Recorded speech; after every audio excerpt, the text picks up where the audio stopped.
So this morning I went for a walk quite early. It was about 5:45. Planned quite a long walk, and it ended up being about a 7 miler before 8 o'clock in the morning. So brilliant start to the day. I planned it all. It was me just getting out. My head is just full of rubbish. Um, I don't know what it is, whether it's this COVID stuff, I don't know, but I just can't think straight, and I just needed to get out. And so I just set off with this inside, of course, this spiritual thing of I'm going to meet God, but really it was just walking up a hill and walking along. And then after about 2 miles, I came across just this open expanse, and this little yellow flower caught my eye. Really tiny it is, but it's one that I look for. Um, it's called a Tormentil. It's 4 petals arranged in a way like a squat cross, and that's probably why I look out for it. And it was just that reminder that God was with me, and it brings me back to one of my favourite writers, somebody who I'm quite a fan of, and it's Oswald Chambers, and he talked about God's surprise visits, and this is what he said.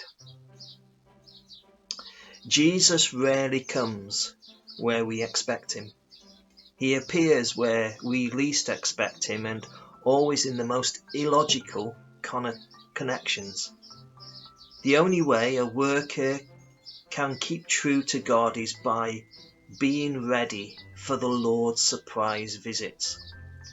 It's not service that matters, but intense spiritual reality, expecting Jesus Christ at every turn. This will give our life the attitude of child wonder, which he wants it to have. If we are going to be ready for Jesus Christ, we have to stop being religious, that is, using religion as a higher kind of culture, and be spiritually real. And that's what I love. I just love that paragraph, because it just reminds me that God loves to surprise us. He surprised me with this yellow flower and just reminded me that he was there. He knows what's going on in my head. I just had to walk 2 miles before I realised that God was walking alongside me.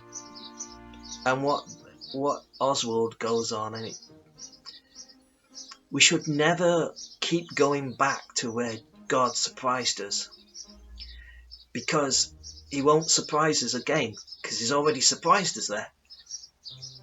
But we have to be constantly open, looking for God, expecting for his surprise,